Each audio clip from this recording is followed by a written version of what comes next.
కాబట్టి పరమ తండ్రి తన ప్రజలను కాపాడడానికి దేవదూతల్ని ఆయా సందర్భాల్లో ఉపయోగించినట్టు మనకు చరిత్రలో చాలా ఆధారాలు ఉన్నాయి. చాలా చరిత్ర ఉంది దేవదూతల సందర్భాలు, మనకందరికి తెలిసినవే. అందులో కొన్ని విషయాలు మనం జ్ఞాపకం చేసుకున్నాం. మనం ఇప్పుడు ఉదయం చూసినట్టు ఆదికాండంలో ఐగుప్తు నుంచి ఇశ్రాయేలును తీసుకొని వస్తున్నప్పుడు దేవదూతల్ని వారితో పాటు నడిపించిన కార్యక్రమాలు పరమతండ్రి చేశారు. దేవదూతలు వారికి కాపుదలుగా ప్రవర్తింపజేసి సముద్రాన్ని వాళ్ళు దాటి వెళ్ళడానికి సమయం ఎక్కువ అవుతున్న సందర్భంలో ఫరో సైన్యం వచ్చినప్పుడు వారిని ఇశ్రాయేల్ దగ్గరికి రాకుండా చేయడంలో దేవదూత తన పాత్రను పోషించింది. కాబట్టి దేవదూత ద్వారా భూమి మీద పరమ తండ్రి తన యొక్క కార్యక్రమాల్ని నిర్వహిస్తున్నాడు. పరిశుద్ధులకి క్షేమాభివృద్ధి కోసం, తనను దేవుడిగా నిరూపించుకోవడం కోసం. అటువంటి ఒక సందర్భం మనకు 2వ రాజుల్లో కనిపిస్తుంటది. 2వ రాజులు 6వ అధ్యాయంలో ఎలీషా సందర్భంలో దేవదూతల ద్వారా రక్షణను పరమ తండ్రి అనుగ్రహిస్తాడు. 2వ రాజులు 6వ అధ్యాయంలో మనకందరికీ తెలిసినట్టు సందర్భం, సిరియా రాజుకి ఇశ్రాయేల్ రాజుకి గొడవ. నీకు కొద్దిసేపు ఉదాహరణ నుంచి చెప్పా. సిరియా ప్రభుత్వం కూలిపోయింది ఒక 3 నెలలకు ముందు. ఇశ్రాయేలీలు అక్కడ ఉంటున్న హిజ్బుల్లా అని ఒక ఆర్మీని సంపూర్ణంగా నాశనం చేసిన కారణాన్ని బట్టి సిరియా ప్రభుత్వాన్ని రాజరికంగా పరిపాలిస్తూ వస్తున్న రాజరిక వ్యవస్థని కూల్చే కార్యక్రమాన్ని చేసేసేసారు అక్కడ ఉన్న రెవల్యూషన్ గార్డ్స్ అనే వాళ్ళు. కాబట్టి సిరియా ప్రభుత్వం, సిరియాకి ఇజ్రాయెల్కి ఈ రోజుకి పడదు. ఈరోజు సిరియాలో ఉండే కొత్త ప్రభుత్వం రావడానికి కారణం ఈరోజు ఉండే ఇజ్రాయెల్ గవర్నమెంట్. వాళ్ళు అక్కడ ఉండే ఒక ఆర్మీ మీద అటాక్ చేసినందువల్ల వాళ్ళందరూ చాలామంది చనిపోయారు, చాలామంది రోగులు అయిపోయారు. మీరందరూ న్యూస్లో కూడా చూసి ఉండొచ్చు. పేజెస్ వాళ్ళు ఉపయోగించే ఫోన్లలో బాంబులు పెట్టి పేల్చి సుమారుగా ఒకే రోజులో 3000 మంది అడ్మిట్ అయ్యేటట్టు చేశారు. ఒకే రోజులో సుమారు 1000 మంది చచ్చిపోయారు. కాబట్టి సిరియా ప్రభుత్వానికి ఇశ్రాయేల్ ప్రభుత్వానికి ఈ రోజు కాదు గొడవ, ఈ రోజు జరుగుతున్న గొడవ మనం చూస్తున్నాం. సుమారుగా 3000 సంవత్సరాలుగా గొడవ జరుగుతుంది. కాబట్టి సిరియా ప్రభుత్వం ఇశ్రాయేల్ ప్రభుత్వాన్ని బానిసగా చేసుకొని తమ పరిపాలించిన ఆశతో దండెత్తి అనేక కార్యక్రమాల్ని చేస్తున్న సందర్భం. అది 2వ రాజుల 6వ అధ్యాయంలో జరిగే కథ. కాబట్టి ఇశ్రాయేల్ రాజుని ఎక్కడికి వెళ్తే అక్కడ పట్టుకొని చంపే ప్రయత్నాలు చేస్తుంటాడు. కానీ 8వ వచనం నుంచి మనం చదివితే 8వ వచనం, సిరియా రాజు ఇశ్రాయేల్తో యుద్ధం చేయవలని కోరి తన సేవకులతో ఆలోచన చేసి ఫలాని స్థలమందు మన దండుపేట ఉంచుతామని చెప్పాను. అయితే ఆ దైవజనుడు ఇశ్రాయేల్ రాజులకు వర్తమానం పంపి ఫలాని స్థలమును నీవు పోవద్దు, అతడికి సిరియనులు వచ్చి దిగి ఉన్నారని తెలియజేశాను. కనుక ఇశ్రాయేల్ రాజు దైవజనుడు తనకు తెలిపిన హెచ్చరిక చేసిన స్థలమునకు పంపి సంగతి తెలుసుకొని తన వారిని రక్షించుకున్నాడు. ఈలాగు మాటి మాటికి జరుగుతూ వచ్చినందున సిరియా రాజు కల్లోలపడి తన సేవకులను పిలిచి, మనలో ఇశ్రాయేలు రాజపక్షం వహించిన వారు ఎవరిది నాకు తెలియజెప్పరాదా అని వారిని అడుగుగా, అతడి సేవకుల్లో ఒకడు, రాజు అయిన నా ఏలినవాడ, ఇశ్రాయేలు రాజు పక్షంలో ఎవరినూ లేరు, కానీ ఇశ్రాయేల్లో నిన్న ప్రవక్త ఎలీషా మీ అంతఃపురం మంది మీరు అనుకున్న మాటలు ఇశ్రాయేలు రాజులకు తెలియజేయనని చెప్పారు. కాబట్టి సిరియా రాజుకు డౌట్ వస్తుంది, అరే ఎక్కడో చోట దండం పెడదాం, ఇశ్రాయేల్ రాజు వస్తే అక్కడ చంపుదాం అని సుమారుగా 4 సార్లు ప్లాన్ చేస్తే 4 సార్లు ఫెయిల్ అయ్యారు. వెంటనే సిరియా రాజుకి డౌట్, ఏంది మనం ఏదో ప్లాన్ చేస్తుంటే జరగట్లేదే, ఇది ఏం సంగతి, ఈ ఎవరో మన పక్షాన వాళ్ళ గూఢచారులు ఉన్నారు కాబట్టి ఇక్కడ సంగతి తెలియపరుస్తున్నారు, కాబట్టి వాళ్ళు గెలుస్తూ వాళ్ళు అక్కడ రాకుండా పోతున్నారు అనుకున్నాడు. అసలు సంగతి అది కాదు. అక్కడ ఎలీషా ప్రవక్త ఉన్నాడు అనేది తన సైన్యాధికారులు అప్పుడు వివరించారు. నువ్వు ఇక్కడ అంతఃపురంలో మాట్లాడే సంగతి కాదు, మనసులో అనుకునే సంగతి అతను అక్కడ చెప్పేస్తాడు అంటున్నాడు. అదే ఆయన మాట్లాడుతున్నాడు. అంతఃపురంలో నువ్వు అనుకునే సంగతి. 12వ వచనంలో అతని సేవకులు ఒకడు, రాజువైన నా ఏలివాడ, ఇశ్రాయేలు రాజపక్షమున ఎవరు లేరు కానీ ఇశ్రాయేలులో ఉన్న ప్రవక్త ఎలీషా మీ అంతఃపురమందు మీరు అనుకొనిన మాటలు. అది నువ్వు బయటకు కూడా చెప్పలా, నీ హృదయంలోనే ఉన్నాయి అవి. నువ్వు ఏదైతే అనుకుంటున్నావో దాన్ని అక్కడ ఎలీషా ఆ రాజుకు చెప్పేస్తున్నాడు. ఆయన ప్రవక్త, దేవుని ప్రవక్త. కాబట్టి అసలు ఇప్పుడు ఇశ్రాయేల్ని గెలవాలంటే ఇశ్రాయేల్ రాజు గారు చంపాల్సింది ఎవరిని చంపాలా? ఎలీషాని చంపాలా ఫస్ట్. కాబట్టి దండును తయారు చేయమన్నాడు. ఏం చేయాలని పోయి ఫస్ట్ హోరేబు కొండలో ఉంటాడు, కొండలో జీవిస్తూ ఉంటాడు ఎలీషా. హోరేబు కొండను చుట్టుముట్టండి అన్నాడు. ఫస్ట్ వాడిని అరెస్ట్ చేసుకొని తీసుకురమ్మన్నాడు. ఆ కింద మనం చూస్తే 14వ వచ్చింది. కాబట్టి రాజు అతడికి గుర్రములను, రథములను, గొప్ప సైన్యములను పంపెను. వారు రాత్రి వేళ వచ్చి 4 దిశలను పట్టణములను చుట్టుకొనగా దైవజనుడైన అతని పనివాడు పెద్దలకడ లేచి బయటికి వచ్చినప్పుడు గుర్రములను, రథములను గల సైన్యము పట్టణంలో చుట్టుకొని కనపడేది. అంతటా అతని పనివాడు, అయ్యో నా ఏలినవాడా, మనం ఏం చేయదమని ఆ దైవజనుడితో అనగా, అతడు భయపడవద్దు, మన పక్షమున ఉన్నవారు అతని కంటే అధికులై ఉన్నారు అని అంటున్నాడు. సంగతి పనివాడికి అర్థం కాల. గెహజీ లేడు. గెహజీ కుష్ఠం వచ్చేసి గెంటు వేయబడిన తర్వాత జరుగుతున్న చరిత్ర ఇది. సిరియా సైన్యమే వచ్చింది. అదే సిరియా సైన్యంలో ఉండే ప్రధాన సైన్యాధికారి యొక్క నయమాన్ని ఎలీషా గారు స్వస్థపరిచి పంపిస్తాడు. కానీ ఆ సంగతులు మన మహానుభావుడికి, రాజుకి అర్థమయ్యేవో లేదో తెలియట్లా. అంతట అద్భుత కార్యం జరిగింది కదా, జాగ్రత్త పడాలి కదా. కానీ మూర్ఖించి ఏం చేశాడంటే ఫస్ట్ ప్రవక్తను పట్టుకుందాం, ఆ తర్వాత ఇశ్రాయేల్ దేశాన్ని గెలుద్దాం అని ఆలోచన చేసి దండుపెట్టిన సైన్యాలు పంపించాడు. సైన్యాలు చూసిన వెంటనే ఎలీషాకి కలవరం లేదు, దైవజనుడు కదా, ఏం జరుగుతుందో అతనికి తెలుస్తుంది. కానీ పనివాడికి పరమ తండ్రి జ్ఞానాన్ని అనుగ్రహించలా. 16వ వచనంలో అతడు భయపడవద్దు, అంతటా అతని పనివాడు, అయ్యో నా ఏలినవాడా, మనం ఏమి చేయదము అని ఆ దైవజనుడితో అనగా 16వ వచనంలో అతడు భయపడవద్దు, మన పక్షమున ఉన్నవారు వారి కంటే అధికులై ఉన్నారని చెప్పాడు. ఏంటి, శత్రు సైన్యం ఫుల్గా చుట్టేసింది, హోరేబు కొండను ఫుల్గా చుట్టేసింది, శత్రు సైన్యం వచ్చేసింది. ఎప్పుడైనా మనల్ని అరెస్ట్ చేసేయచ్చు, చంపేయచ్చు, లేకపోతే తీసుకెళ్ళిపోవచ్చు. వణికిపోతున్నాడు పనివాడు. ఎలీషా భయపడద్దు, వారి సైన్యం కంటే మన పక్షం నుండే సైన్యం ఎక్కువగా ఉంది అంటున్నాడు. కనిపించలా, ఎక్కడుంది అనుకుంటున్నాడు. ఎక్కడున్నారో కనిపించట్లేదే.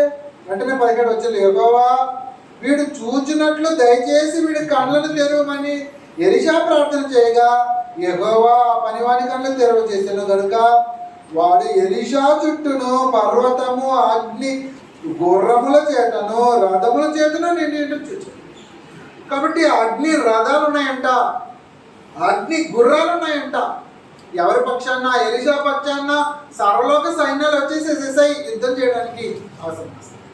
కాబట్టి దేవుడు భూమి మీద తన యొక్క పరిశుద్ధుల్ని కాపాడడానికి, యుద్ధం చేయడానికి ఆదిలో నుంచి కంకణం కట్టుకొని ఉన్నాడు, తన పరిశుద్ధుల్ని కాపాడడానికి. క్రొత్త నిబంధనలో జరగలేదు అనుకుంటారేమో. క్రొత్త నిబంధనలో చరిత్రలో వేరే కోణాల్లో మనకు అనుగ్రహింపబడ్డాయి అంతే. కానీ క్రొత్త నిబంధనలు కాదు, నేటికి ఆ కార్యక్రమాలు జరుగుతున్నాయి. వాటిని చూసే కృప మనకు ఉండాలి అంతే. ఇంకెల్లా చూసే కళ్ళు మనకు ఉండాలా. ఎలీషా యొక్క సేవకుడికి కనిపించలా. ఎలీషా ప్రార్థన చేసిన తర్వాత కనిపించింది. ఏం కనిపించింది? దేవదూతల సమూహం కనిపించింది. అగ్ని గుర్రాలు, అగ్ని రథాలు కనిపించాయి. వాళ్ళు 10,000 మంది వస్తే వీళ్ళు 20,000 మంది ఉన్నారు. ఆ మాటకు వస్తే 20,000 మంది అవసరం లేదు. ఎంతమంది? చాలా ప్రభువైన యేసుక్రీస్తుని తెలియపరుస్తున్నారు. చూడండి, ప్రభువైన యేసు యుద్ధం అవసరం వస్తే నేను కోరుకుంటే ఏమైనా జరుగుతుంది భూమి మీద అని మాట్లాడుతున్నాడు.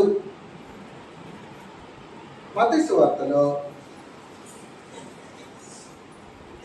మత్తయి సువార్త 26వ అధ్యాయం 53వ వచనంలో ప్రభువైన యేసుని శిలువను ఎక్కించడానికి కార్యక్రమాలు చాలా వేగంగా జరిగిపోతున్నాయి.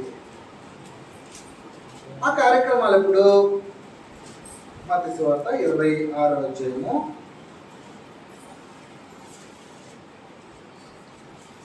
సందర్భం మనకు అందరికీ తెలిసిందే. గెస్తమనే తోటలో పేతురు కత్తి దూసి ప్రధాన యాజకుల యొక్క సైన్యాధికారుల్లో బంటుల్లో చెవు తెగ నరికేస్తాడు. అది సందర్భం. 54 నుంచి చదువుదాం. మత్తయి సువార్త 26:54. నేను వేడుకొని ఎడల ఈలాగ జరగవలనని లేఖనము ఎలాగ నెరవేరని అతనితో చెప్పాడు. ఆ గడిలోని యేసు జనసమూహం చూచి బందిపోటు మీదకి వచ్చినట్టు కత్తులతోనూ గుడిలతోనూ నన్ను పట్టుకొని వచ్చుతారా? నేను అనుదినము దేవాలయంలో కూర్చుంటూ బోధించుతున్నప్పుడు మీరు నన్ను పట్టుకొని లేదే? అయితే ప్రవక్తల లేఖము నెరవేరినట్లు ఇదంతా జరిగినని చెప్పిన. అప్పుడు శిష్యులందరూ ఆయనను విడిచి పారిపోయారు. 52లో యేసు నీ కత్తి వరలో పెట్టుమో, కత్తి పట్టు వారందరూ కత్తితోనే నశింతురు. ఈ సమయంలో నేను నా తండ్రిని వేడుకొనలేననియో, వేడుకొని నేడలా ఆయన 12 సేనా వ్యూహముల కంటే ఎక్కువ మంది దూతలను ఇప్పుడే నాకు పంపడని నీవు అనుకుంటున్నావా? అది గొడవ. కాబట్టి సాక్షాత్తు ప్రపంచ చరిత్రలో అనేక సందర్భాల్లో దేవదూతలు వచ్చి పరిశుద్ధుల్ని కాపాడిన ఘటనలు జరిగినట్టు యేసుక్రీస్తును సిలువ వేయడానికి ప్రయత్నిస్తున్నప్పుడు కూడా ఒకవేళ పరమ తండ్రి ఆలోచన చేసి ఉంటే ఈ భూమి మీద ఎవరన్నా యేసుక్రీస్తును సిలువ వేయడానికి ఛాన్స్ ఉండేదా? రోమా ప్రభుత్వం కూడా ఛాన్స్ లేదు. తన సైన్యాన్నంతా ఒక దగ్గరికి చేర్చిన ఛాన్స్ ఉండేది కాదు. ఛాన్స్ ఉండేది కాదు. కాబట్టి పరమ తండ్రి దేవదూతలను పంపించకుండా నీళ్లను పాయలు చేసి ఐగుప్తు సైన్యాన్ని నాశనం చేశాడు. కేవలం నాది యుద్ధం అని తెలియవచ్చిన మాట ప్రకారం కేవలం ఒక గులక రాయితో ఒక యోధుని చంపించి ఇశ్రాయేలు హృదయంలో దేవుడు ఉన్నాడు అని నేర్పించాడు. కేవలం కుండలను పగలగొట్టి శత్రువుల సైన్యంలో మోయాబీలు, అమ్మోనీయుల సైన్యం, మిద్యానీయుల సైన్యంలో వారికి వారు పొడుచుకొని చచ్చినట్టు చేశాడు. పరమ తండ్రికి గొప్ప సంగతి కాదు అది.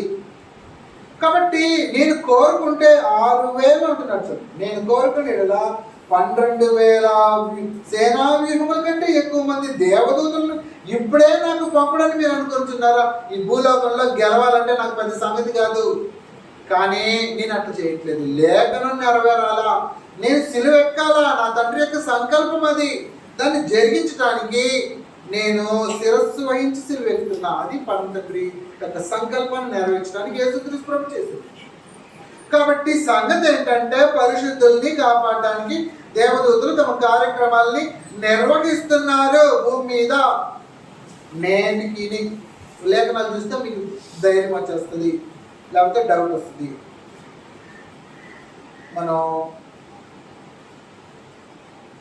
యేసుక్రీస్తు యొక్క పుట్టుక సందర్భానికి వచ్చేసారు. లూకా సువార్త 2వ అధ్యాయంలో యేసుక్రీస్తు యొక్క పుట్టుక సందర్భం. పరిశుద్ధులకి తాను ఏర్పరచుకున్న మంచి మనుషులకి సంగతులు తెలియపరచబడాలా భూమిలో ఇప్పుడు. కాబట్టి పరమ తండ్రి దేవదూతలు వాడుతున్నారు. చూడండి లూకా సువార్త 2వ అధ్యాయము 8వ వచనంలో గొర్రెల కాపరి దగ్గరికి దేవదూత వచ్చిన సందర్భం మనకి అందరికీ తెలిసిందే. 8వ వచనం నుంచి లూకా 2:8 నుంచి ఆ దేశంలో కొందరు గొర్రెల కాపరు, అంటే ఇశ్రాయేలీలు, యూదులు, ఆ దేశంలో కొందరు గొర్రెల కాపరు పొలంలో ఉండి రాత్రి వేళ తమ మందను కాచుకొంచుండగా ప్రభువు దూత వారి ఎద్దుకు వచ్చి నిలిచెను. ప్రభు మహిమ వారి చుట్టూ ప్రకాశించిన వారు మిక్కిలి భయపడారు. అయితే ఆ దూత భయపడకుడి, ఇదిగో ప్రజలందరికీ కలిగిపోయాడు సంతోషకరమైన శుభవార్త మనం నేను మీకు తెలియజేస్తున్నా.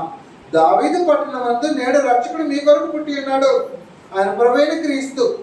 దానికి ఇదే మీకు ఆనవాళ్ళు. ఒక శిశువు పొత్తిగుడ్డలో చుట్టబడి ఒక తొట్టిలో పండుకొన్నట్టు మీరు చూస్తుంటే వారితో చెప్పారు. వెంటనే 13వ వచనం 14వ వచనం ప్రాముఖ్యం. వెంటనే పరలోక సైన్య సమూహము ఆ దూతలతో కూడా నుండి సర్వోన్నతమైన స్థలములో దేవునికి మహిమయు ఆయనకి ఇష్టమైన మనుషులకు భూమి మీద సమాధానము కలుగును గాక. అది గొడవ. కాబట్టి దేవదూతలు భూమి మీద పనిచేస్తున్నారు. ఎవరి కోసం? 14లో జాగ్రత్తగా పాయింట్ ఉంది. సర్వోన్నతమైన స్థలంలో దేవునికి మహిమయు ఆయనకి ఇష్టమైన మనుషులకు భూమి మీద సమాధానము. అది గొడవ. ఆయనకి ఇష్టమైన మనుషులకి దావీదు దేవునికి ఇష్టడు, ఇశ్రాయేలీలు దేవునికి ఇష్టడు, గిద్యోను సందర్భంలోనూ ఇశ్రాయేలు ప్రత్యేకపడి దేవునికి ఇష్టలుగా జీవితాన్ని కొనసాగిస్తున్నారు. ఒక్క ఇష్టడుంటే తనను బట్టి ఇశ్రాయేలుకి అంతా రక్షణ కలిగింది. సాక్షాత్తు ఇశ్రాయేలీయులు మోషే మీద తిరుగుబాటు చేశారు సముద్రాన్ని పాయలు చేసే సందర్భంలో. అయ్యే బాబు, మీ రక్షణ వద్దు, మాకు గొడవ వద్దు, కానాన్ వద్దు, మేము ఈ సముద్రంలో చచ్చే కంటే వాళ్ళు వచ్చి మమ్మల్ని చంపే కంటే మేము వాళ్ళకి బానిసలుగా బ్రతుకుంటాం. మీకు అర్థమవుతుందా లేదో? ప్రపంచ చరిత్రలో యుద్ధాలను మనం చూసుకుంటే కొన్ని సందర్భాల్లో మాత్రమే శత్రుశేషాన్ని సంపూర్ణంగా చంపేస్తుంటారు. చరిత్ర చూసుకుంటే ఒక రాజ్యం మీద యుద్ధానికి వెళ్ళారనుకోండి, పురుషులందరినీ చంపేసేస్తుంటారు. పురుషులందరినీ చంపేసి పిల్లల్ని స్త్రీలు ఉండనిస్తారు. అక్కడ తన రాజ్యానికి సంబంధించిన పురుషులు వాళ్ళు పెళ్లి చేసుకుని అక్కడ ఉండనిస్తారు. అలా రాజ్యాన్ని కలిపేస్తుంటారు అనమాట. కలిపేసి వాళ్ళ యొక్క సాంప్రదాయాల్ని, వాళ్ళు ఆచరిస్తున్న దేవతల సాంప్రదాయాన్ని నాశనం చేసేస్తుంటారు. నాశనం చేసి ఆ రాజ్యం కూడా మా రాజ్యం అన్నట్టు తీర్చిదిద్దే ప్రయత్నాలు జరుగుతూ ఉంటాయి. చరిత్రలో జరిగిన విషయాలు. కానీ పరమ తండ్రి తన యొక్క ప్రజలను ప్రేరేపించి ఇశ్రాయేలుని కాపాడుతున్నప్పుడు ఆయా సందర్భాల్లో కొన్ని సందర్భాల్లో శత్రుశేషాన్ని సంపూర్ణంగా నాశనం చేసినా కూడా తమ ప్రజలను ప్రత్యేకపరచుకున్న జనంగా తీర్చిదిద్దమంటాడు. ఇదిగో వాళ్ళతో అసలు సంబంధాలు ఉండదు, వాళ్ళని సంపూర్ణంగా తుడిచిపెట్టండి అంటాడు. అమాలేకులు చంపేటప్పుడు పిల్లల్లా, స్త్రీల్లా, పురుషుల్లా, ఎద్దుల్లా, గొడ్ల అందరినీ చంపండి అంటాడు. సమస్తాన్ని చంపేసి అద్భుత కల్పించేస్తాడు. ఎందుకంటే తన ప్రజలు వాళ్ళని చూసి ఎక్కడ చెడిపోతారని దేవుడికి భయం. కాబట్టి దేవదూతలు దేవునికి ఇష్టలైన వారికి క్షేమాభివృద్ధి కలిగించే కార్యక్రమాలు చేస్తుంటారు. సేవకులైన పరిచారాలుగా ఉంటారు. దాని గ్రంథం తేటగా మాట్లాడింది. ఏప్రిల్కి రాసిన పత్రికలో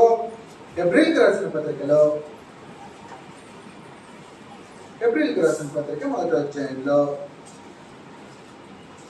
మనకు మాత్రమే సేవకులు వాళ్ళు, మన కోసం ప్రత్యేకింపబడిన వాళ్ళు. మొదటి అధ్యాయం ఏప్రిల్ మనకి అందరికీ తెలిసిన లేఖన భాగమే. 14-13 నుంచి, నేను నీ శత్రువులను నీ పాదములకు పాదపీఠంగా చేయ వరకు నా కుడిపార్శ్వము కూర్చుండము అని దూతలతో ఎవని గురించి నేను ఎప్పుడైనా చెప్పినా వీరందరూ రక్షణయను స్వాస్థ్యము పొందబోవారికి, ఎవరైతే రక్షింపబడి స్వాస్థ్యాన్ని పొందుతారో వారికి అందరికీ పరిచారణ చేయటకై పంపబడిన సేవకులైన ఆత్మలు కారా. కాబట్టి రక్షణయను స్వాస్థ్యం పొందే లిస్ట్లో నువ్వుంటే నీకు పరిచారం చేయడానికి పరమ తండ్రి దేవదూతలు ప్రత్యేకపరిచాడు. డౌట్ అవసరం నీకు. నువ్వు రక్షణయను స్వాస్థ్యాన్ని పొందే వ్యక్తి అవుతే, ఆ క్వాలిటీస్ నీలో ఉంటే నీకు డౌట్ అవసరంలా. రక్షణను స్వాస్థ్యాన్ని పొందే స్థితిలో ఉంటున్నావా? ఇక్కడ మనం అనుగ్రహింపవరం లెవెన్స్ అది. లూకా 8లో ఆయనకి ఇష్టలైన వారికి అని అంటారు. నువ్వు ఆయనకి ఇష్టడువా? నీకు క్షేమాభివృద్ధి జరుగుతుంటుంది ఈ భూమి మీద. ఆయనకి ఇష్టలైన వారికి దేవుడితో సమాధానం కలుగుతుంటుంది. మేమున్నాం, మీకు బాధపడిన అవసరం. కాబట్టి సర్వలోక సైన్యములు, పరలోక సైన్యాలు అన్న పదం ప్రయోగించారు. పరలోక సైన్యాలు తమ కార్యక్రమాలు భూమి మీద జరిగిస్తూ ఉన్నారు. పరలోక సైన్యాలు భూమి మీద దేవుని యొక్క పరిశుద్ధులకి క్షేమాభివృద్ధి జరగడానికి కార్యక్రమాలు నిర్వహిస్తున్నారు. అలా ప్రారంభ క్రైస్తవులకు జరిగిన అనేక కార్యక్రమాలు ఉన్నాయి. అపోస్తల కార్యాల్లో దేవదూతల ద్వారానే సమస్త కార్యక్రమాలు జరిగాయి. అపోస్తల కార్యాలు 5వ అధ్యాయంలో అపోస్తలులను రక్షించిన సందర్భం. అపోస్తల కార్యాలు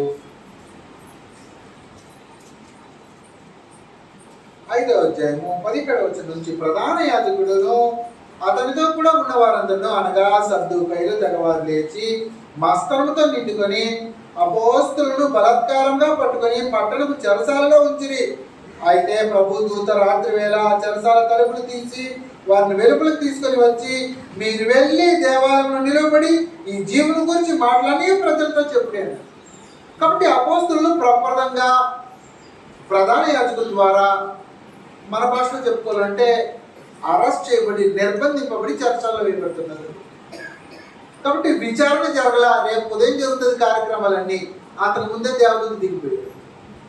పరమ తండ్రి యొక్క సెలవు లేకుండా ఏది జరగదు. దేవదూతను పంపించాడు పరమ తండ్రి. పంపించి వాళ్ళని చెరసాల్లోంచి బయటకు తీసుకుని నుంచి యెరూషలేము దేవాలయం నిలబడి ప్రజలు ప్రకటించండి అని.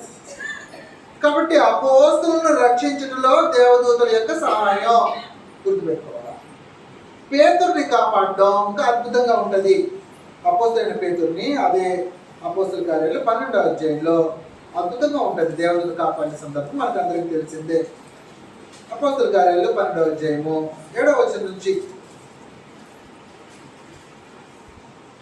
అపోస్తల కార్యాలు 12వ అధ్యాయము 7వ వచనం నుంచి. ఇదిగో ప్రభు దూత సందర్భం మనకు అందరికీ తెలుసు.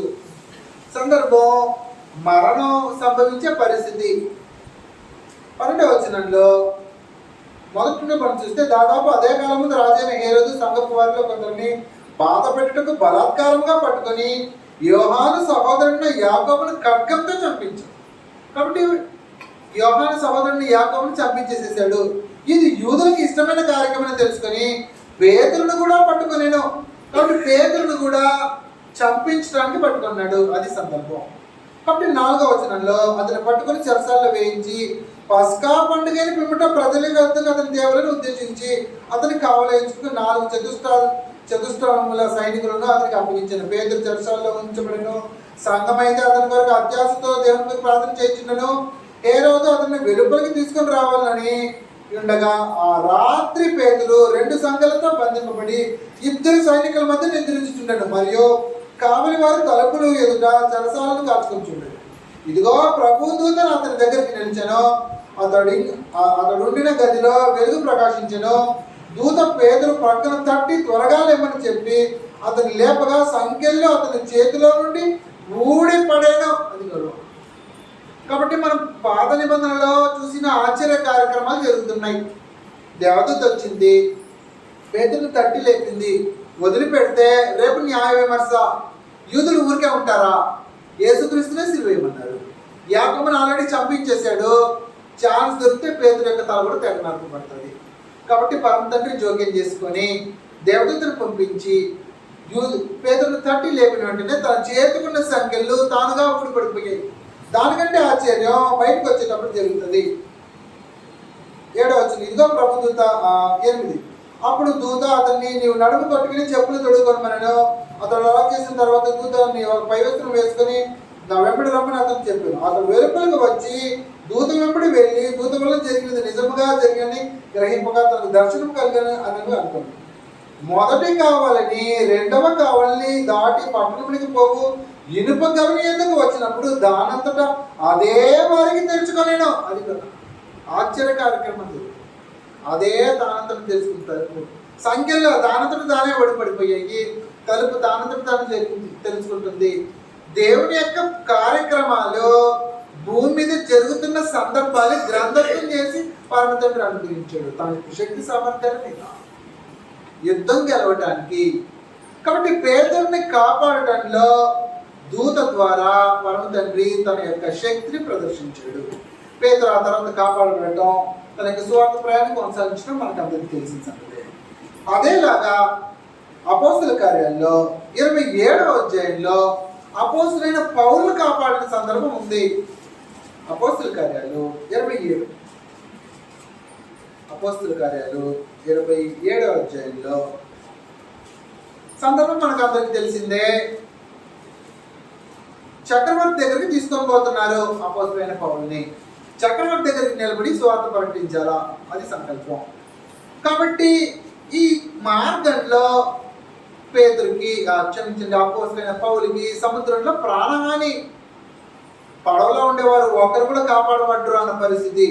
మనం 21 నుంచి చదివితే వారు బహుకాలము భోజనం లేక ఉన్నందున పౌలు వారి మధ్య నిలిచి అయ్యలారా మీరు నా మాట విని క్రేతులో నుండి బయలుదేరకి ఉండవలసినది. అప్పుడు ఈ హానియు నష్టమును కలగకపోవును. ఇప్పుడైనా ధైర్యం తెచ్చుకున్నాడని మిమ్మల్ని వేడుకొనుచున్నాను. ఓడకే గాని మీలో ఎవరి ప్రాణమునకును హాని కలగదు. ఎందుకబ్బా? తుఫాను వస్తుంది, ఓడ కొట్టుకొని పోతుంది, ఎప్పుడు కూలిపోతామో ఎప్పుడు చేస్తామో తెలీదు. పడవలో ఉండే సామగ్రిని తీసి కింద పడేశారు. అది పరిస్థితి. అటువంటి సందర్భంలో అపోస్తలుడైన పౌలు అసలు సంగతిని వివరిస్తున్నాడు 23లో. నేను ఎవని వాడనో అది సంగతి. దేవునికి ప్రియుడు, దేవునికి ఇష్టలైన దేవుని ఇష్టలైన జనానికి దేవదూతలు సహాయం ఇస్తుంది. నేను ఎవరి వాడనో, ఎవరిని సేవించుచున్నానో ఆ దేవుని దూత గడిచిన రాత్రి నా యొద్ద నిలిచి, అది గొడవ, దూతను పంపించాడు చెప్పడానికి మాత్రం అనుకుంటున్నారేమో, అదిగా సంగతి, కాపాడడానికి కూడా. నేను ఎవరి వాడనో, ఎవరిని సేవించుచున్నానో ఆ దేవుని దూత గడిచిన రాత్రి నా ఎదురు నిలిచి, భయపడకమో పౌలా, భయపడకమో, నీవు కైసరు ఎదుట నిలవలసినది, ఇదిగో నీతో కూడా ఓడలో ప్రయాణము వచ్చిన వారందరినీ దేవుడు నీకు అనుగ్రహించి ఉన్నాడు అని నాతో చెప్పారు. కాబట్టి అయ్యలారా ధైర్యం తెచ్చుకుని నాతో దూత చెప్పిన ప్రకారం జరుగునని నేను దేవుని నమ్ముచున్నాను. ఓడ ఏమవ్వదు, ఓడలో ఉండే జనానికి ఏమవ్వదు, నాకు ఏమవ్వదు, ఎందుకంటే దేవదూత వచ్చింది కాపాడు. దేవునికి ఇష్టంగా ఉండే జనానికి క్షేమాభివృద్ధి కలగడానికి భూమి మీద కార్యక్రమాలు జరుగుతాయి, భయపడిన అవసరం లేదు. దేవుడు తన దూతల ద్వారా పరిశుద్ధుల్ని ఆయా కాలాల్లో రక్షిస్తూ, సంరక్షిస్తూ, పోషిస్తూ ముందుకు నడిపిస్తున్న కాలాలు ఉన్నాయి. కాబట్టి మనం ఎవరైనా చదువు రక్షణను స్వాస్థ్యము పొందబోవారికి, పేదలకు మాత్రమే మీరు అనుకుంటున్నారా? మళ్ళీ హెబ్రీకి వచ్చేసేద్దాం, హెబ్రీ కొద్దాం, డౌట్ అవసరం లేదు మీకు. పౌరులకు మాత్రమే మీరు అనుకుంటున్నారా? అది కాదు సంగతి.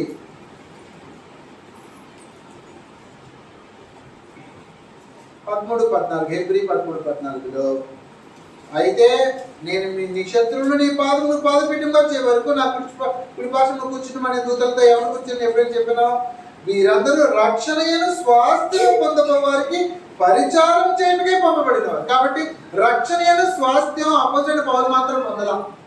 నువ్వు ఆ లిస్ట్లో ఉంటే నీకు పరిచారం చేయడానికి దేవదూతలు ఉన్నాయి, మర్చిపోవడం అవసరంలా. దేవదూతలు ప్రతి ఒక్కరికి అలర్ట్ చేయబడి ఉంటాయని గ్రంథం మాట్లాడుతుంది. మత్తయి రాసిన సువార్త 18వ అధ్యాయము 10వ వచనంలో, మత్తయి రాసిన సువార్త 18వ అధ్యాయము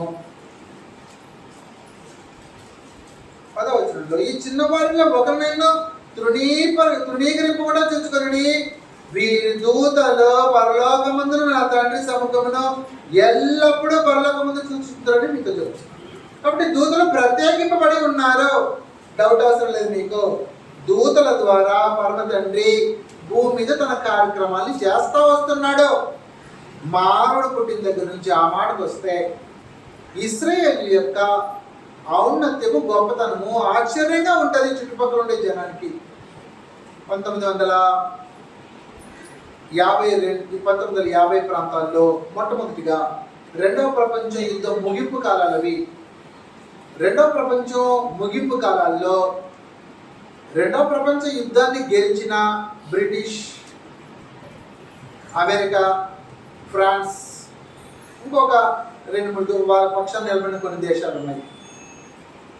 ఆ దేశాల్లో ఎప్పుడైతే గెలిచారో యుద్ధానికి ముందు యూదులకు ఇవ్వబడిన ఒక వాగ్దానాన్ని నెరవేర్చారు. ఏంటంటే రెండవ ప్రపంచ యుద్ధం ప్రారంభించబడడానికి ముందే ఆంగ్లేయులు అంటే బ్రిటిష్ ప్రభుత్వం యూదులకు ఒక మాట ఇచ్చింది, లిఖితపూర్వకంగా అనుగ్రహించిందన్నమాట. రెండవ ప్రపంచ యుద్ధంలో యూదులు మా పక్షాన్ని నిలబడి విజయాన్ని అనుగ్రహిస్తే ఇశ్రాయేలు దేశంలో మిమ్మల్ని తిరిగి మీ దేశంగా దాన్ని మీకు అంగీకరిస్తాం అనే మాట అనుగ్రహించింది.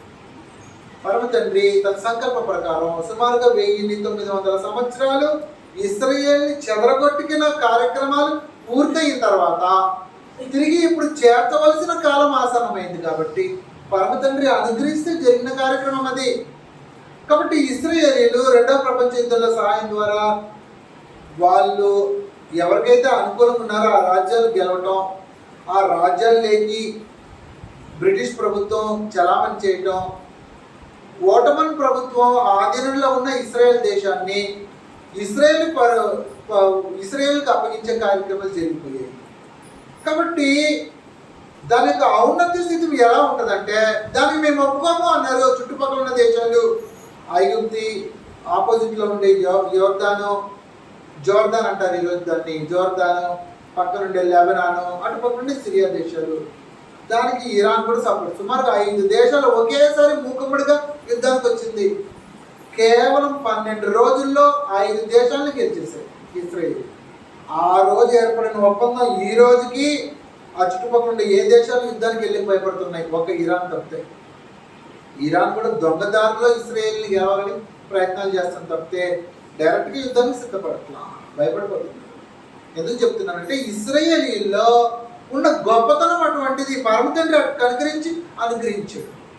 ఇది 2000 సంవత్సరాల ముందు నుంచి జరుగుతూ ఉంది. ఆశ్చర్యకరమైన ఒక సంభవం ఉంది. 2000 సంవత్సరాల ముందు జరిగింది.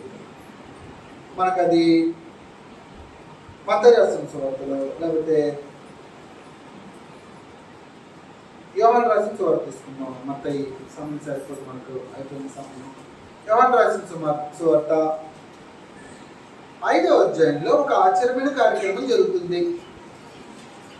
ఈ భూమి మీద ఇంకెక్కడో జరగదు ఇటువంటిది, ఒక ఇశ్రాయేల్ దేశంలోనే జరుగుతుంది. అది గొడవ.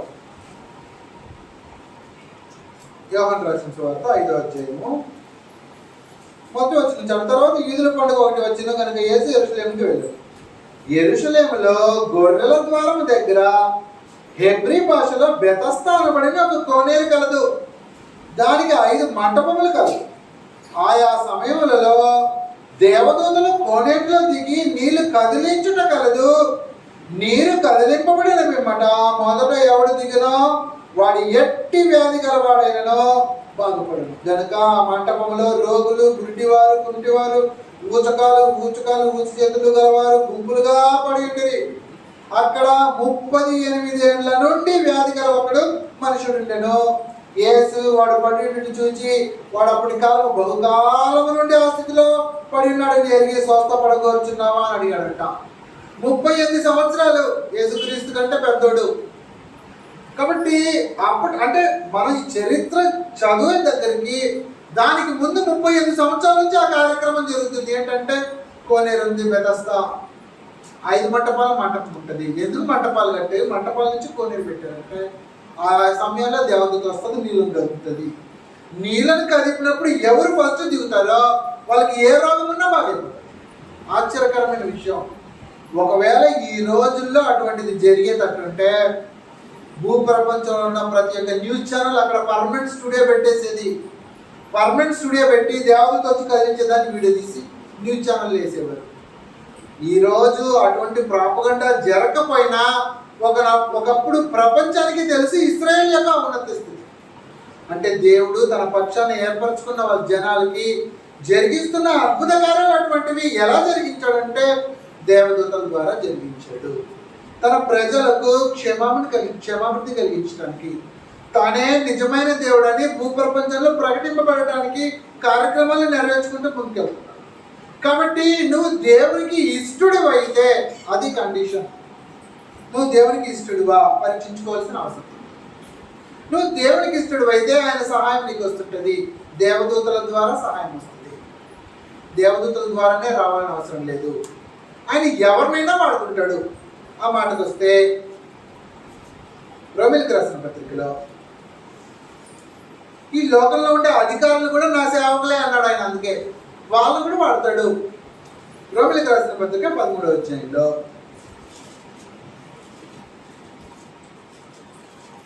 రోమీయులకు రాసిన పత్రిక 13వ అధ్యాయము 1వ వచనం నుంచి ప్రతివాడును పై అధికారంలో లోబడి ఉండవలెను. ఏలైనగా దేవుని వలన కలిగిన తప్ప మరి ఏ అధికారంలో లేదు. ఉన్న అధికారంలో దేవుని వలననే నియమింపబడి ఉన్నవి. కాబట్టి అధికారం ఎదిరించేవాడు దేవుని నియమమును ఎదిరించుచున్నాడు. ఎదిరించేవారు తమ మీదకి తామే శిక్ష తెచ్చుకుందరు. ప్రభుత్వము చేయవారు చెడ్డ కార్యములకే గాని మంచి కార్యములకు భయంకరులు కారు. అది గొడవ. నీకు మేలు కలుగుటకు అధికారులు దేవుని పరిచారకులు. వారికి భయపడక ఉండగొడితివా మేలు చేయము, అప్పుడు వారి చేత మెప్పు పొందుదువు. నీవు చెడ్డది చేసిన ఎడలా భయపడము, వారు ఊరికయే ఖడ్గము ధరింపరు.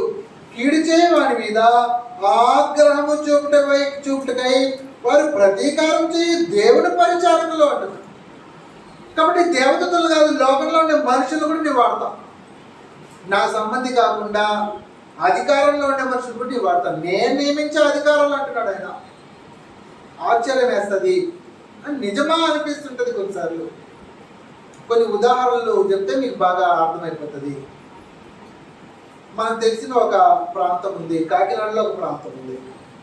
కాకినాడ ప్రాంతంలో కాకినాడలో మాత్రం, ఇక్కడ మనకు ఆంధ్రాలో అయితే కాకినాడ, అమెరికాలో టెక్సాస్లో కానివ్వండి, న్యూజెర్సీ కానివ్వండి, కొన్ని ప్రాంతాల్లో ప్రజలకు సేవా కార్యక్రమాలు చేయాలంటే ప్రభుత్వ అధికారులు మొదట ఏం చేస్తారంటే ఆ అక్కడ ఉండే స్థానిక సంఘాల్లో ఉండే పెద్దలు పిలిపించుకుంటారు. ఇటువంటి ఒక సేవా కార్యక్రమాన్ని ప్రారంభించాలనుకుంటున్నాం, మీ ద్వారా చేస్తారా, లేకపోతే మమ్మల్ని చేయమంటారా, ఇలా అడుగుతారు. దేవుని పక్షాన నువ్వు నీతి న్యాయాలతో నడుస్తాను నేను అంటున్నాడు. ప్రభుత్వం చేయవారు చెడ్డ కార్యములకే కానీ భయంకరులు కానీ, నీవు మేలు కలిగి నిమిత్తమో దేవుని పరిచారకులు వారికి భయపడకుండా ఒకరితో మేలు చేయమో, అప్పుడు వారి చేత మెప్పు పొందదు. అది గొడవ. కాకినాడలో ఉండే ఒక స్థానిక సంఘం ఉంది.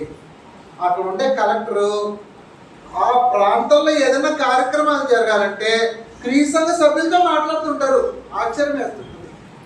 అక్కడ మాత్రం కాదు, మా చెన్నైలో కూడా ఒక ప్రాంతం, అక్కడ లోకల్ పోలీసులు ఆ స్థానిక సంఘం యొక్క పెద్దలతో మాట్లాడుతూ ఉంటారు. ఎందుకంటే మేలు చేయడానికి అలవాటు పడిన వారు దేవుని ప్రజలు, కీడు చేయము. దానికనే ఈరోజు పరిస్థితి ప్రభుత్వాధికారులు అందరూ మంచోళ్ళు కూడా కాదు, లేదు, సాతాన సంబంధాలు కూడా ఉన్నారు అందులో. దాని గురించి మనం వివరిస్తే సమయం సరిపోదు, మంచి మాత్రం చూసుకో. కాబట్టి నువ్వు మేలు చేయడానికి సిద్ధపడితే దేవుడు దేవదూతల ద్వారా ఆయన యొక్క సేవకుల ద్వారా నీకు క్షేమాభివృద్ధి కలిగిస్తుంటాడు. మర్చిపోనవసరం. ఒక మంచి జరిగిన సంభవాన్ని గుర్తు చేయొచ్చు. ఒక 12 సంవత్సరాల ముందు జరిగింది. మా తమిళనాడు రాష్ట్రంలో కోయంబత్తూర్ అనే ఒక డిస్ట్రిక్ట్ ఉంది.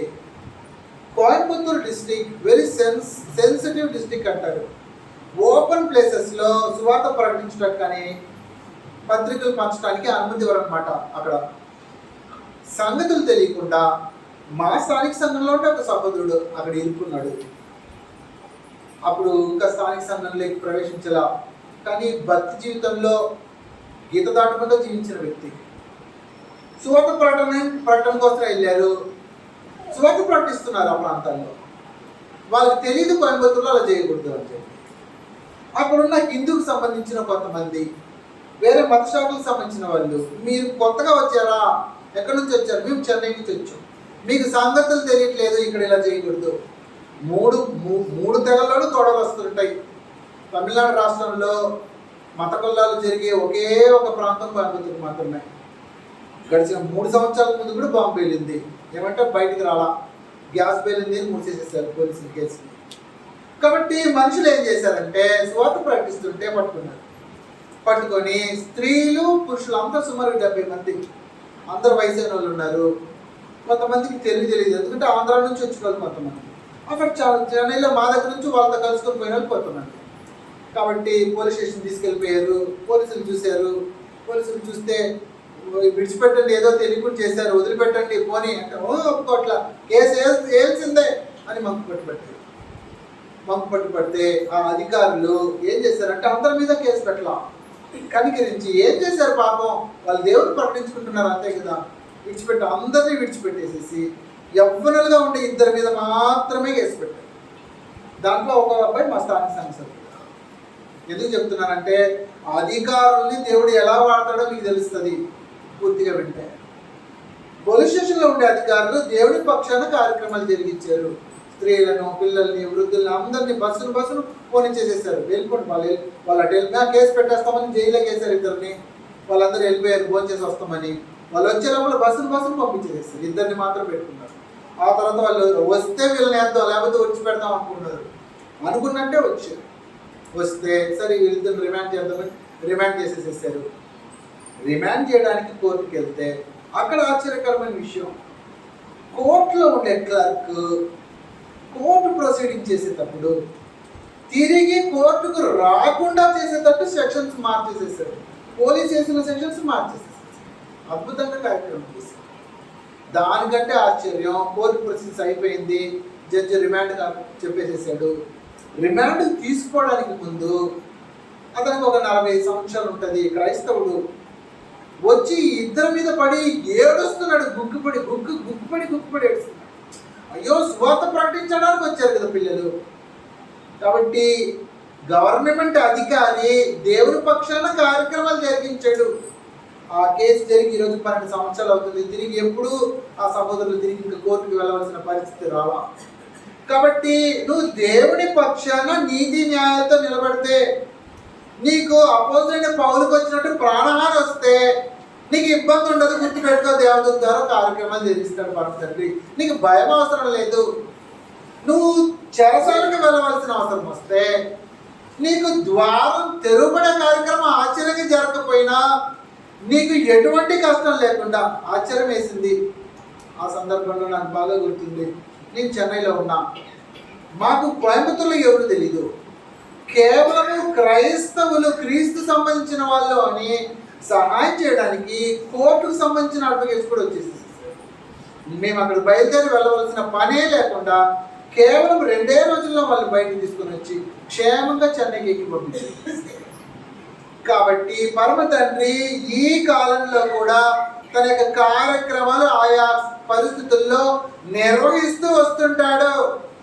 దాన్ని చూచే కన్నులు మనకు ఉండాలి. అది గొడవ. ఈరోజు సమస్య ఎక్కడ వస్తుందంటే, పరమ తండ్రి నా పక్షాన ఉన్నాడన్న విశ్వాసమే కొరబడిపోయింది. నా బాహుబలం అంటాడు. పరమ తండ్రి చెప్పిన మాటను మళ్ళీ ఒకసారి జ్ఞాపకం చేసుకుందాం. ఆయన దీనికోసమే భయపడ్డాడే, నా బాహుబలం అనొద్దు అంటాడు.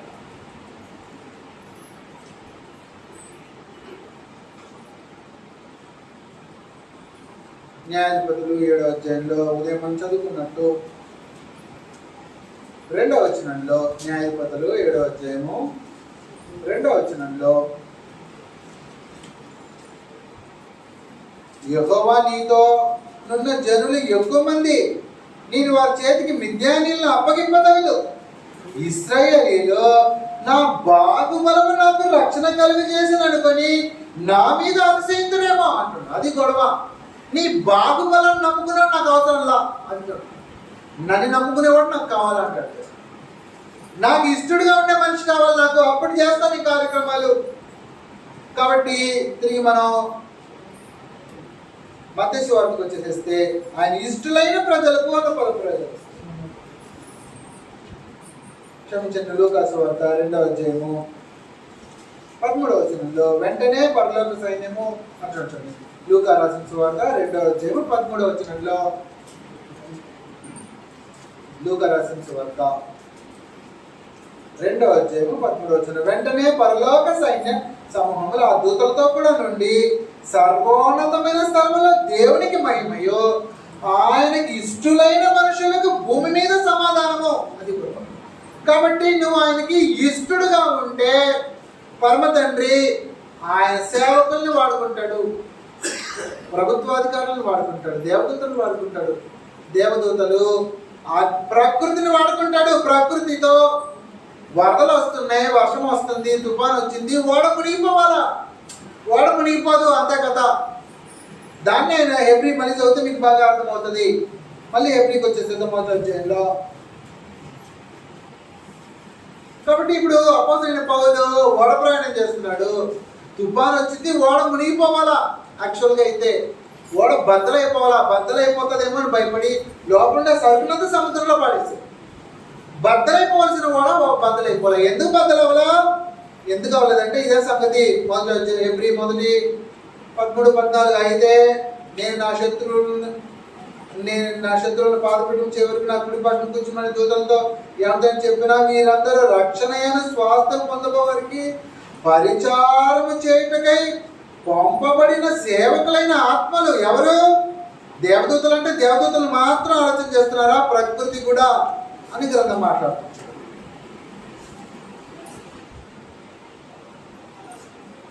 7వ వచనం చదువుతారు. అదే హెబ్రీ మాట్లాడుతుంది, తన దూతలను వాయువులుగాను తన సేవకులను అగ్ని జ్వాలలుగాను చేసుకునేవాడు అని దూతలను గురించి చెప్పుచున్నాడు. కాబట్టి ఇప్పుడు గాలి వీస్తా ఉంది సముద్రంలో, ఓడ బద్దలైపోవాలా? Opposite pole తెచ్చిపోవాలా?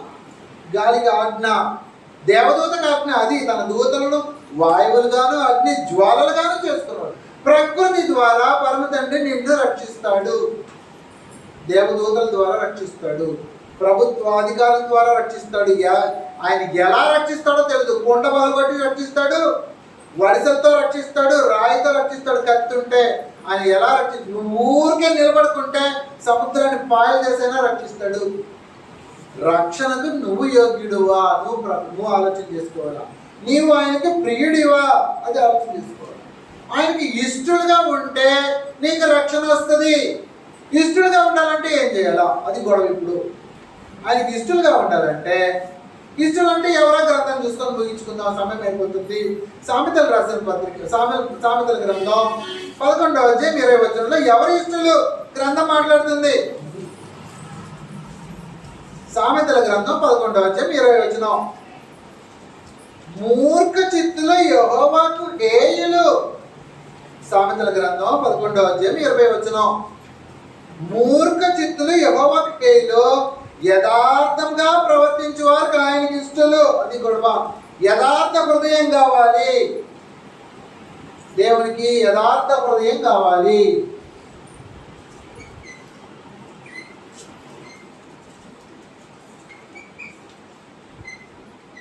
యథార్థ హృదయం ఉంటే నువ్వు ఆయనకి ఇష్టడుగా ఉంటావు, అది గొడవ. యథార్థ హృదయం ఉందా పరీక్షించుకో. అదే సామెతల గ్రంథం 12వ అధ్యాయం 22వ వచనంలో, అదే సామెతల గ్రంథం 12వ అధ్యాయం 22వ వచనం, సామెతల గ్రంథం 12వ అధ్యాయం 22, అబద్ధమాడు పెదవులు యెహోవాకు హేయములు, సత్యవర్తనులు ఆయనకి ఇష్టలు. అది గొడవ. సత్యవర్తనుడు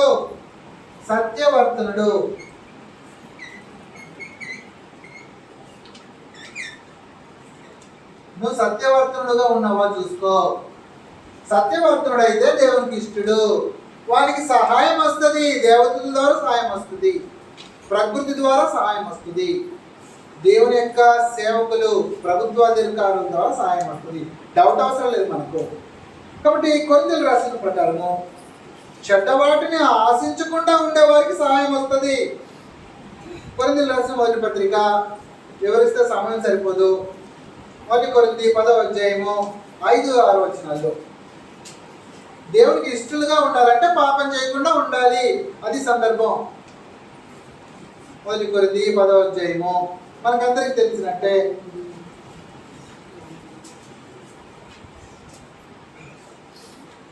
5వ వచనం, అయితే వారిలో ఎక్కువ మంది దేవునికి ఇష్టలుగా ఉండకపోయారు కనుక అరణ్యంలో సంహరించబడి. ఇష్టం లేకుండా ఏం చేశారు?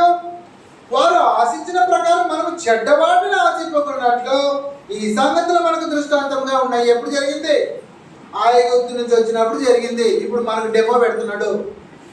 ఐగుప్తు నుంచి వచ్చినప్పుడు దేవదూత ద్వారా నేను ఎవరిని కాపాడానో తెలుసా? నాకు ఇష్టం వచ్చిన వాళ్ళని మాత్రమే కాపాడాను, పాపులను కాపాడలా. అది దేవుడు చెప్తాడు. జనులు తినుటకు త్రాగుటకు కూర్చుంటే ఆటకు లేచిరి అని వ్రాయబట్లు వారిలో కొందరు విగ్రహారాధికులై ఉండేది. మరియు వారి వల్ల మనం వ్యభిచరింపకయిందము. వారిలో కొందరు వ్యభిచరించి ఒక్క దినమున 23,000 మంది కొలిరి. మనం ప్రభుని శోధింపకయిందము. వారిలో కొందరు శోధించి సర్పముల చేత నశించిరి. మీరు సనగకుడి. వారిలో కొందరు సరిగి సంహారకుని చేత నశించిరి. ఈ సంగతులు మనకు దృష్టాంతముగా వారికి సంభవించి యుగాంతమందున మనకు బుద్ధి కలుగుటకు వ్రాయబడింది. అది కూడా డెమో పెట్టాడంట. ఏంటి డెమో? వారు ఆశించినట్లు చెడ్డవాటిని ఆశించద్దు, చెడ్డవాటిని ఆశించకూడదు. 3వ పాయింట్,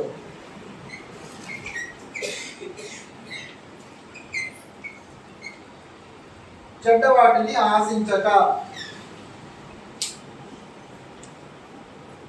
చెడ్డవాటిని ఆశిస్తే దేవుని దగ్గర నుంచి సహాయం రాదు, అది గొడవ. 2వ కొరింథీయులకు రాసిన పత్రిక. కాబట్టి క్రీస్తు సంఘ సభ్యులు ఏం చేయాలంటే,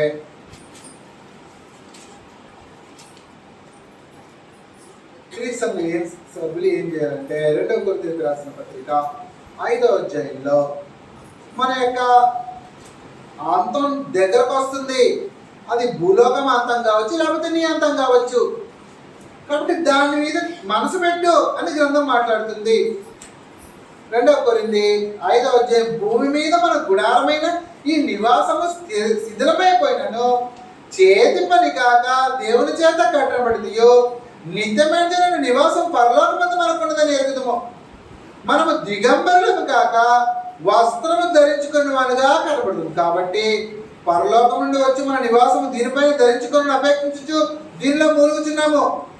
ఈ మర్త్యమైనది ఈ గుడారంలో ఉన్న మనము భారం మోసుకొని మూలుగుచున్నాము. ఇది తీసివేయలేదు కాదు, కానీ మర్త్యమైనది జీవం చేత మృంగివేయబడినట్లు ఆ నివాసము దీనిపైన ధరించుకొని కోరుచున్నాము. దీని నిమిత్తము మనం సిద్ధపరిచిన వాడు దేవుడే, మరియు ఆయన తన ఆత్మను సంచకరం మనకు అనుగ్రహించి ఉన్నాడు. వెలిచూపు వలన కాక విశ్వాసం వలనే నడుచుకొచ్చున్నాము కనుక ఈ దేహంలో నివసించుచున్నంత కాలము ప్రభువుకు దూరముగా ఉన్నామని ఎరిగి ఎల్లప్పుడూ ధైర్యం గలవారమై ఉన్నాము. ఇట్లు ధైర్యం కలిగి ఈ దేహముని విడిచిపెట్టి ప్రభునంతా నివసించ ఇష్టపడుచున్నాము. కావున దేహమందున్నను దేహము విడిచినను ఆయనకి ఇష్టలమై ఉండవాలని మిగిలి అపేక్షించుచున్నాము. అది గొప్ప. కాబట్టి ఆయనకి ఇష్టలుగా ఉండడానికి అపేక్షిస్తున్నామా పరీక్షించుకుంటాం. దేవుని సముఖంలో ఆయనకి ఇష్టలుగా ఈ దేహంలో ఉన్నాం, దేహాన్ని విడిచిపెట్టి పోబోతున్నాం. కాబట్టి దేహంలో ఉంటే ఈ జీవితం ఆయనకి ఇష్టమైనట్టే అన్న తీర్మానాన్ని హృదయంలో చేసుకుంటున్నామా పరీక్షించుకోవాల్సిన అవసరం ఉంది. అలా పరీక్షించుకొని ఆయనకి ఇష్టడుగా నువ్వు మసులుకుంటే నువ్వు ఆయనకి ప్రియుడువే అంటుంది గ్రంథం. ఆయనకి ప్రియుడు అంట మనం. కాబట్టి కొరింథీయులకు రాసిన పత్రికలో తిరిగి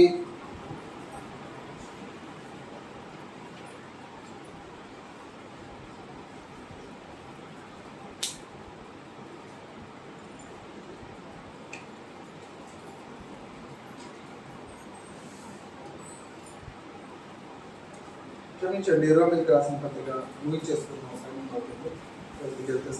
టైం అయిపోయింది.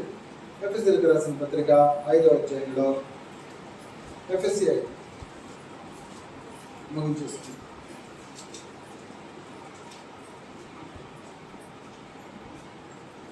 ఎఫ్ఎస్సీలకు రాసిన పత్రిక 5వ అధ్యాయం. కావున మీరు ప్రియులైన పిల్లల వలె, అది గొడవ. ఇప్పుడు నువ్వు ప్రియుడైన పిల్లలు, నువ్వు దేవునికి ఇష్టడుగా ఉన్నావు అనుకో, ఇప్పుడు కింద ఉండే సంగతులు ఇలా జరగాల, అది గొడవ. కావున మీరు ప్రియులైన పిల్లల వలె దేవుని పోలి నడుచుకుని క్రీస్తు మిమ్మల్ని ప్రేమించి పరిమళవాసంగా ఉండకు మన కొరకు తన తాను దేవునికి అర్పణగాను బలిగాను అర్పించుకుని అలాగనే మీరు ప్రేమ కలిగి నడుచుకుని మీలో జాగ్రత్తమే కానీ ఏ విధమైన అపవిత్రతయే కానీ లోభత్వమే కానీ వీటి పేరైనా ఎత్తకూడదు. ఇదే పరిశుద్ధులకు తగింది. కానీ కృతజ్ఞావచనమే మీరు ఉచ్చరింపవలను. మరియు మీరు బూతులైనను పోకిరి మాటలైనను సరసోక్తులైనను ఉచ్చరింపకూడదు. ఇవి మీకు తగవు. వ్యభిచారి అయినను అపవిత్రుడైనను విగ్రహారాధికుడైన లోబి అయినను క్రీస్తు యొక్క దేవుని యొక్క రాజ్యములకు హక్కుదాడు కాడని సంగతి మీకు నిశ్చయముగా తెలియను. వ్యర్థమైన మాటల్లో ఎవరు మిమ్మల్ని మోసపరచనీకుడి. ఇట్టి క్రియల వలన దేవుని ఉగ్రత అవిధేయులైన వారి మీదకి వచ్చును. కనుక మీరు అట్టి వారితో పాలువారైండుకుడి. మీరు పూర్వముందు చీకటి అయింటురి, ఇప్పుడు ప్రభునందు వెలుగై ఉన్నారు. వెలుగు ఫలము సమస్త విధములైన మంచితనము సత్యమును వాటితో కనబడుచున్నది. అది మంచితనం కనిపించాలా, సత్యం కనిపించాలా. మంచితనము సత్యం కనిపిస్తే యథార్థ హృదయం వస్తుంది. సత్యవర్తుడు ఒక చెడ్డను జరిగించాం మనం. అలా చెడు జరిగించకుండా ఉంటే పరమ తండ్రి యుద్ధం నీ పక్షాన చేస్తాడు, మర్చిపోవద్దు. నీ యుద్ధం నువ్వు గెలుస్తావు. ఏ ఏ విషయాల్లో ఇంకా గెలుస్తామో అనే సంగతులు మనం మధ్యాహ్నం పైన రేపు ఉదయం కూడా ఇంకా డీటెయిల్గా చూసుకొని సంగతులు సంపూర్ణంగా నేర్చుకొని దేవునికి ఇష్టలుగా జీవించడానికి సిద్ధపడదాం. ఇష్టలుగా జీవించి పరమ తండ్రి ద్వారా అనుగ్రహింపబడుతున్న కృప ఎటువంటి కృప. మనం ఏమీ చేయవలసిన అవసరంలా. ఊరికే నువ్వు నిలబడు, యుద్ధం గెలవాలా, నువ్వు నిలబడి ఊరికే నేను చూసుకుంటా. ఎవరికి వస్తుంది ఆఫర్? మనకు భూములు ఉన్నాయి, విస్తారమైన భూములు ఉన్నాయి. దేవతతో వచ్చి నువ్వు దున్నద్దు, నువ్వు పంట వేయద్దు, 3 నెలలకు ఒకసారి పంట వేస్తుందంటే ఎట్లుంటుంది కదా? వదిలిపెడతామా? ఆఫర్ వదిలిపెడతామా? అబ్బా ఎంత అద్భుతమైన అవకాశం, అలా చేసేది దేవత అని అంటాం, అంతే కదా. కాబట్టి అటువంటి అవకాశం క్రీస్తు మార్గంలో దేవుని కోసం జీవిస్తున్న పరిశుద్ధులకు అనుగ్రహింపబడింది. పరిశుద్ధమైన జీవితంలో నిత్యత్వాన్ని పొందే దాంట్లో పరమ తండ్రి నీ యుద్ధాన్ని గెలిపిస్తాడు. సంగతులు వివరంగా చూసుకుందాం, క్షేమాభివృద్ధి పొందుదాం. క్షమాభివృద్ధి పొంది దేవుని సముఖంలో నీతి న్యాయాలతో జీవించి నిత్యత్వం యోగ్యుగా బ్రతుకుతాం అని మిమ్మల్ని హెచ్చరిస్తూ నేను హెచ్చరించుకుంటూ ముగిస్తున్నాను.